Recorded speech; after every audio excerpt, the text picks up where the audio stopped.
You know, part of me is like genuinely bummed out that we gave that little flyer on the St. Patrick and the Combe Church to Stephen the Vicar, whatever you want to call it, because I was kind of expecting Poirot to use that to go there himself, and now I'm worried that we may not get to. What's going on in the pub today? Is this is Major Barry, I think. And there's that dog we told him to train. Let's see how that's coming along. Morning, Poirot. Major, you are here already? I've already worked with the dog. Oh, You'll yeah? do as I say. Are you ready? Let's do it. Proceed, Major.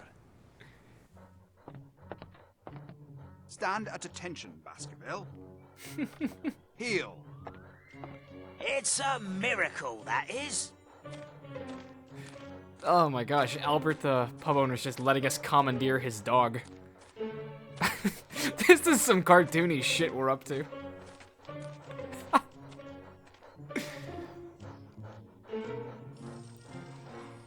Sit. Alright, now go get that cat.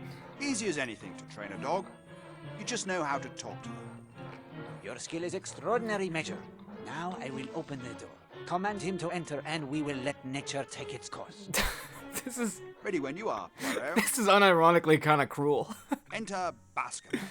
Get that cat. Enter the shop. He won't budge, Poirot. Can't say what the trouble is.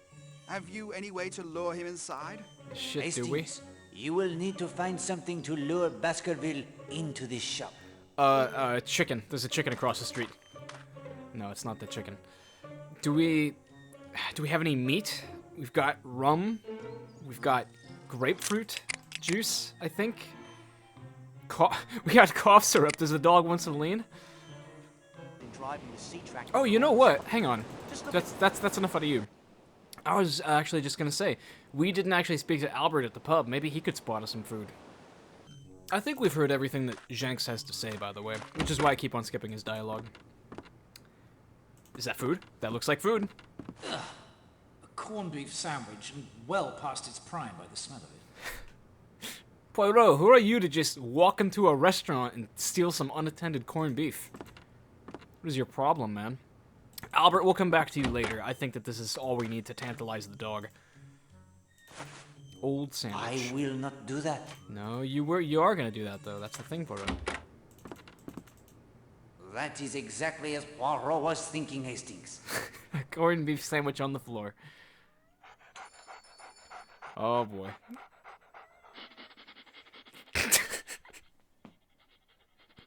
Now what's it gonna be, Baskerville? The cat or the sandwich? Baskerville has made up his mind. Oh, the cat chases the dog. Was that poor Baskerville again? You'd think he'd learn not to come round here anymore. So the cat chases the dog out. That's funny. How may I be of service, sir? You could leave. I would like to send a telegram. Of course, sir. Please just fill... Okay, actually, we need to get her out of here, though, don't we?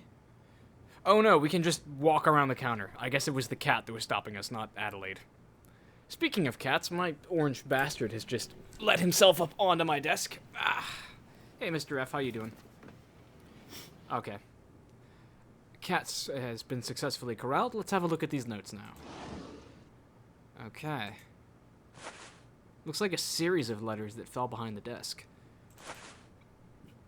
The missing mail obtained from the feline Napoleon of crime. Oh, okay. So my cat, every now and again, likes to just sit on my desk right next to the mic. So if you hear purring or meowing or other disembodied cat noises for the rest of this video, that's probably what it is. He does this all the time, but most of the time he behaves himself. Today he doesn't feel like it. Well, we've got all those letters now. Do we just give them to her? Voila, Madame Hughes. The case of the missing post is solved. You gotta... Why, do you mean to say my dear little Chloe knocked those letters back there by accident? That your cat pushed them there to have the room for the catnap is fact. Whether it was an accident, it is not for Poirot to say. Oh, Mr. Poirot, how can I ever thank you? Chloe's It the is my culprit pleasure confirmed. to assist you, Madame. However, there is a kindness you can do Poirot in return. Ooh. What is it? You know what? Choose wisely, Hastings. We want to use the chemistry stuff, don't we? No discounts. No books. Yes, let's use the testing equipment. I could make good use of your testing equipment. Excellent, Hastings. You are sharpening the detective instincts. Oh, you know it, Poirot. I'm not sure. You are a detective. That's right. Colonel Weston will vouch for me. He will. Ah, well then. Of course you can. I'm happy to be of service, I'm sure. Merci, madame. You do that great service for Poirot. All right.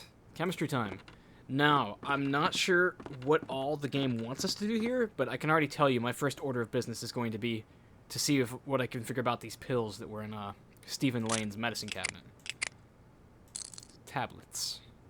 I confess that your logic, it escapes me. Actually, I should probably start by like reading about the logic of this puzzle.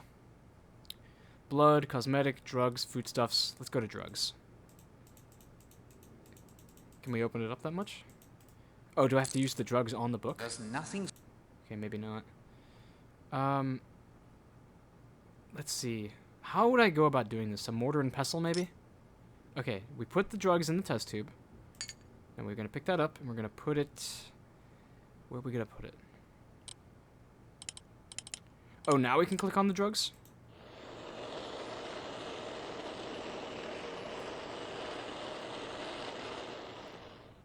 The tablets of Monsieur Lane are most certainly Trianol. Okay, so we figured out that they are Trianol by holding them over an open flame. That's very cool. But what, pray tell, is Trianol? Can I really not look at the book? Huh. Okay, well, we know what it is. We just don't know what that means. What else can I work with? The cough syrup? No, would appear not. The dark rum, maybe? Oh, you know what? The chicken feathers? Don't these have... Yeah, these have blood on them. Okay. It's chicken blood, though, right? I don't know what other kind of blood would be. The blood found at the monastery ruins, it is from the chicken. Okay. It would have been a lot worse if that was human blood. People would be getting tarred and feathered around here. The rum, nothing to do with that. Empty bottle. Oh, really? Oh, we can use whatever that drop was at the bottom of the bottle. Okay. Is that foodstuffs? What was this, a bottle of grenadine? The grenadine, it is composed of the juice from the pomegranate, sugar, and water. Very tasty. What else is there that we could use? Because I'm sure that there's going to be a lot of stuff that's easy to miss. No, not the coins. Not the cough syrup. There's plenty of test tubes left. I just, That's probably all there is to do now. What does, Poirot's instructions say? Search for the typewriter that matches the threatening notes. Okay, we're still pretty out in open water when it comes to that typewriter. Thank you, though, Adelaide. That was very helpful. Now I need to figure out what Trianol is. Let's go speak with good old Albert. And then maybe Major Barry again, if he'll let us. That was some real Looney Tunes shit, though. Training the dog just to get chased by the cat. Hello, Mr. Poirot. Not like you to look so out of sorts. What does that mean? Your dog, he has not returned? No, and I'm a bit put out with you and Major Barry. Did you stick that mad cat of Mrs. Hughes on him? Well, it was not the outcome I intended, I assure you. Yeah, Poirot did not Yes, predict well, that. I'd ask you to leave well enough alone in future, Mr. Poirot. I told you Baskerville needed no training. We're corrupting your dog. Mr. Bagby, where would you look for Tom Cutter's treasure?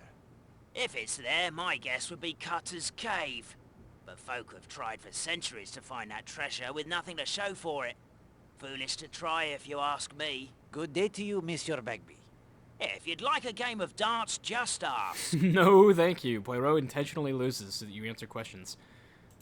I'm gonna go with that as my working theory, because it pisses me off that Poirot won't actually let me play the game. Because I kind of enjoy the darts. It's a fun minigame in most of the point and clickers I play.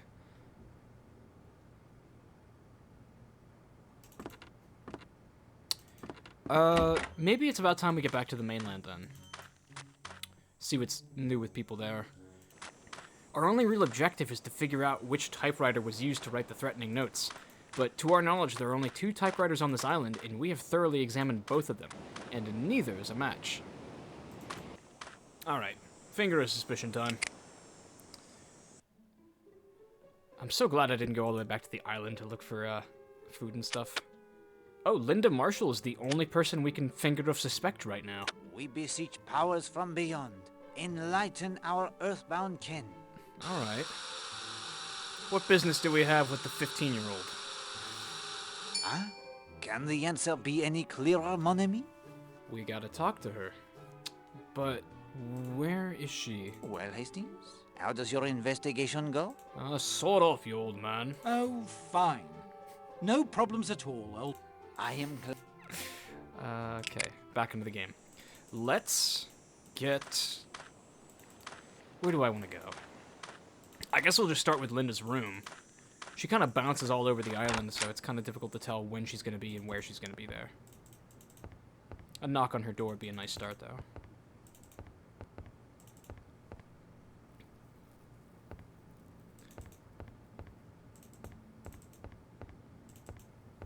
Ooh, I wonder if Linda's been writing the threatening notes to her mom. That'd be a twist.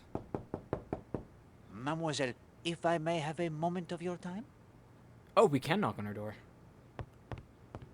What's good, Linda? Any typewriters in this room? I only have a few minutes, Monsieur Poirot.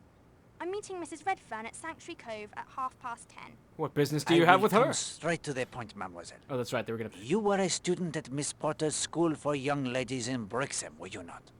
I was. I'm not anymore, though. Could you tell me more? Why did you leave school? Monsieur Poirot, I like you. But I'm not sure you have the right to ask me that question. Millie Parsons was a classmate of yours? Yes. A close friend? Nah, not really. We knew her, my friends and I, to speak to. She seemed a harmless sort. Rather sweet, actually. Did you know an instructor named Gideon Fell? Yes, we had him for anthropology. Gideon Fell. He was a poor teacher? He was all right, I guess. I am very interested in anthropology. That helped, I suppose. What most interested you in the class? Superstition. Much of what we call superstition has a basis in fact. Religious practices and so on. You did not like him? At first, he seemed all right. He took several of us to the picture show to see a horror film called Curse of the Islands. Okay, that's some The film, it was extracurricular activity. A bit, I suppose. But I found it quite interesting, actually. But then he started acting strangely towards some of the girls. He was creepy. Always making comments to girls when he thought no one could hear. Complimenting them on how they looked. We have our murder suspect. That's literally all I needed to hear. This Gideon Fell dude. Yeah, he strangled Millie Parsons. That's all I needed. This interest, it was more than politeness? A lot more. Was he interested in Millie Parsons? She told me he had followed her once in the woods. Boo! He grabbed Dude! her wrist. When she tried to break away, he said how much he liked her hair and her frock. FBI, open up! She broke away and threatened to tell Miss Porter. She said he looked at her with his face all twisted up. It was horrible, she said. Do the police not know this? After Millie's death, you said nothing of Mr. Fell? I did. The police looked into it. They said he had an alibi. But I knew. My friends and I knew. Millie told Miss Porter of this incident? No. One of the other girls had already complained, and she did nothing. She accused the girl of trying to make trouble for Mr. Fell, because he gave her bad marks. You don't believe me, do you? Well, then she Au wound up contraire, dead. I have known many alibis that seemed unbreakable, only to shatter as easily as glass when the right force was applied. He did it, Monsieur Poirot. He killed Millie. I have to change into my swimming costume now. Will you excuse me? Of course. Thank you for speaking with me. Okay, that's pretty big. No, I want to look around the room. I say, Poirot, do you think you can break this Fell character's alibi? If I can, Hastings, Miss Brewster and the police will have their answer. Okay, so that's a new direction for the story. Gideon Fell. Part of me has a mind to think that he might be incognito and on disguise in this island. In disguise on this island. Damn, I mix up my prepositions all the time. I'm gonna check Poirot's file cabinet, actually. Because he may have filing on what his alibi was specifically. No? Okay, maybe it's something we already picked up. Code books, Corrigan newspaper, Parsons newspaper story. Is Mr. Fell mentioned in here anywhere? Millie Parsons, 15-year-old. Brutal murder. She was found dead in the woods, I believe, which is where... Yeah, through the woods is where they found her corpse. That shit is crazy. Because, like, it sounds so obvious that this dude did it, but apparently he has an alibi. If he didn't personally murder her, then someone he knew must have. Okay, yeah, let's get back into it. Brewster... Okay, does that change his instructions? No, it's still just search for the typewriter. Let's find Brewster. Because, we said that we apparently had some questions for her. No. The door, it will not budge. Screw it. Finger of suspicion. Take me right to the finger of suspicion. Who's it dealing with now? Redfern, Kenneth, Carey, Oakley, Weston. Okay. Looks like there's a lot to do now. Let's start off with Kenneth. Heed our call. Provide us with the knowledge which we, and by we I refer to Hastings. Yes, we know. Spin the damn finger.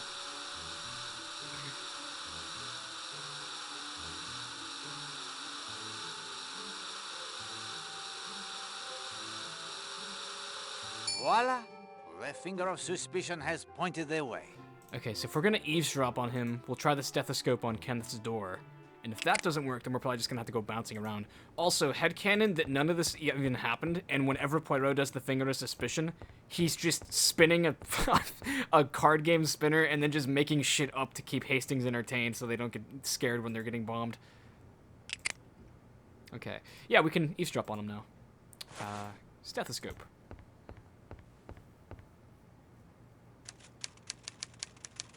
Whoa! I say, Poirot, he seems to be typing up quite a storm. Goodness me, Mr. Kenneth Marshall. Did we know he had a typewriter? Yeah, he does have a typewriter, and we knew that. But we'll have to check his ribbon later to see what he was typing. Is there anyone else who we can eavesdrop on right now?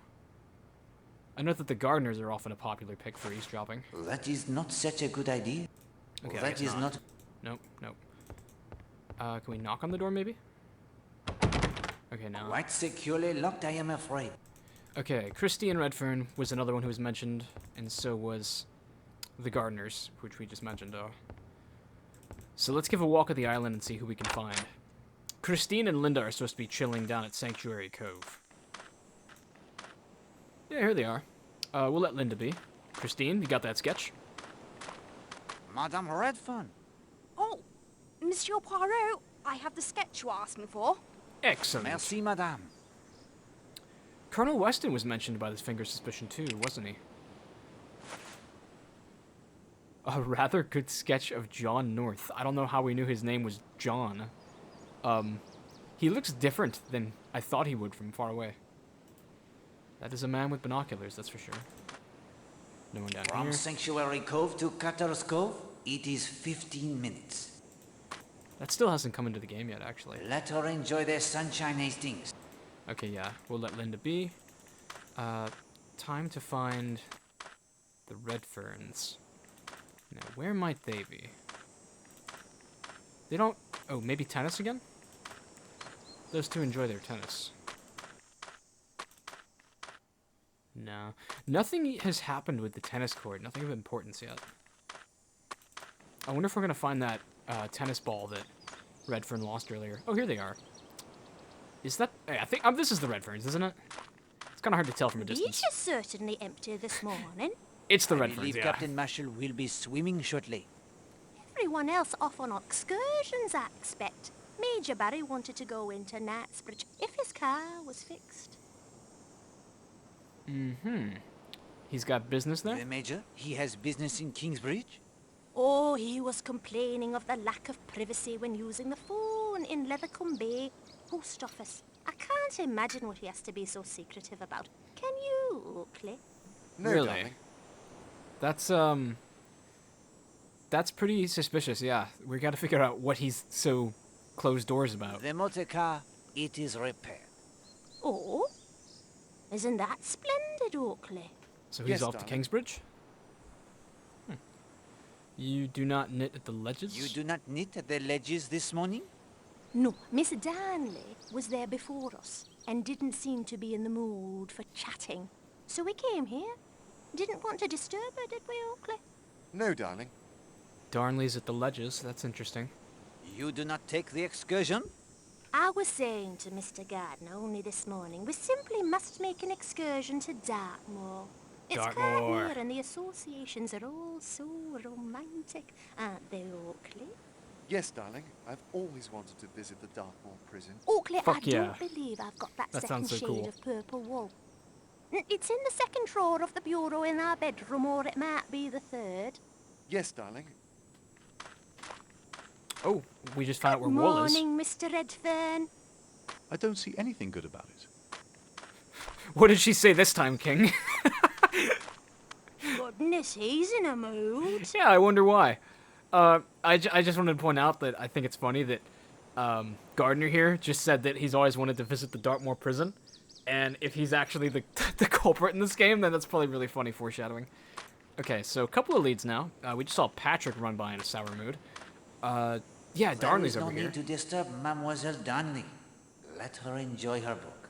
Okay, we just heard from the Gardners though that the purple wool is upstairs in her nightstand dresser or whatever, and I believe if we pick up a spool of yarn or something of the like, then hopefully Poirot will let us go exploring. Latched tight on the inside.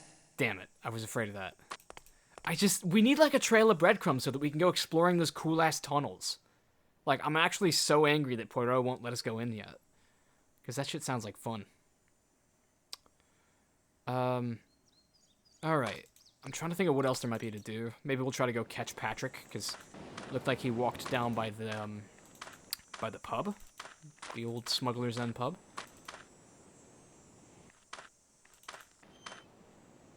He's not here. Mr. North is still being a creep. Let him observe his non-existent birds in peace, Hastings.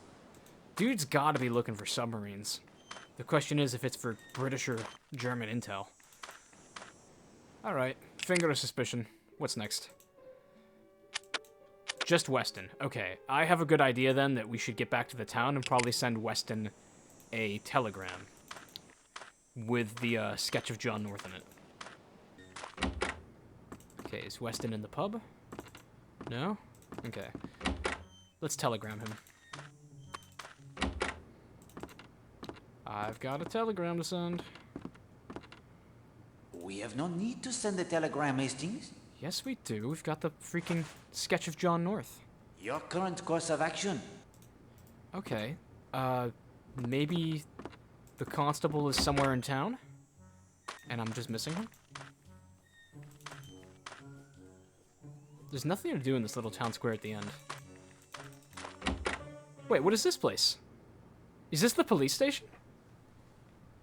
We've literally never been in here. Hey there, Weston. Hello, Poirot.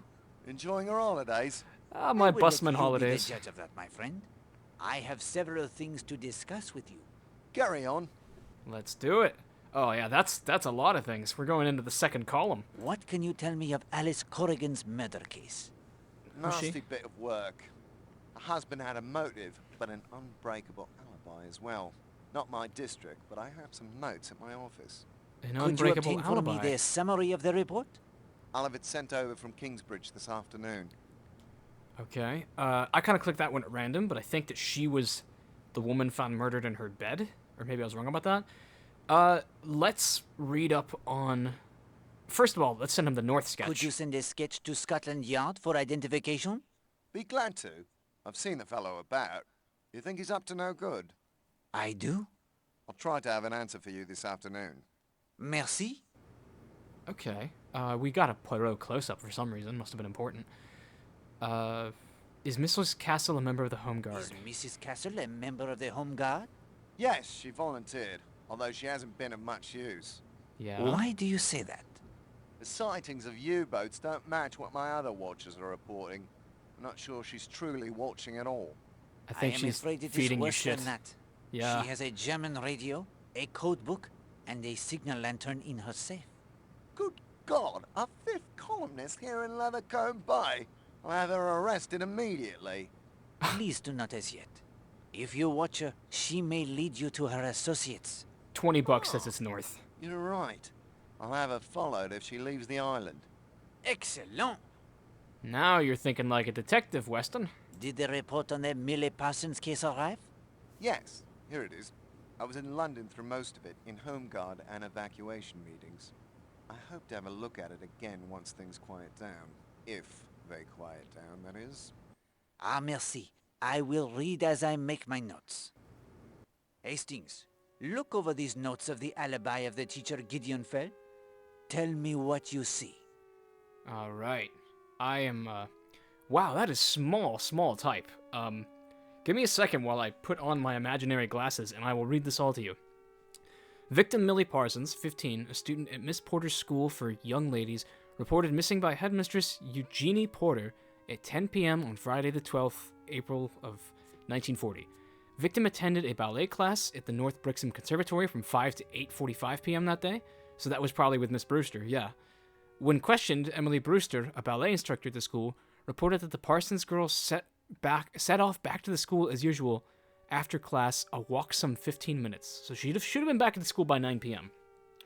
Miss Brewster immediately volunteered to join in the search for the missing girl.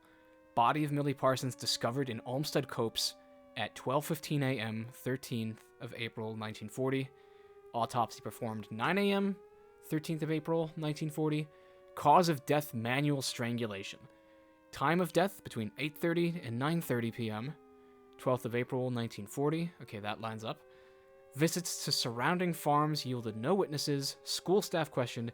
Anthropology instructor Gideon Fell exhibited a high degree of anxiety during initial questioning. All right, this is going to be important. Fell reported he took supper at the Lion in Brixham from 7 p.m. to 7:40 p.m., 12th of April, 1940. Witnesses confirmed this. And then from 8 p.m. to 10 p.m., Fell had been at a picture show near the restaurant alone. A horror film, Curse of the Islands, was playing there. And there was a ticket in Fell's possession for the 8 p.m. showing. And Fell was able to give an accurate account of the story. Are you serious? We can debunk that shit immediately, because...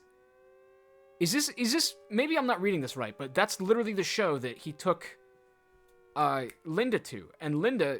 I mean, he would have had the ticket because he was actually there, but he wasn't there at the 8 p.m. showing on the day of the murder. He must have been planting his alibi as he did that, unless he went back to go see the movie again. But, I don't know. That seems like a really big overlap, Weston. Fell returned to the school on foot at 11, a walk of approximately 1 hour.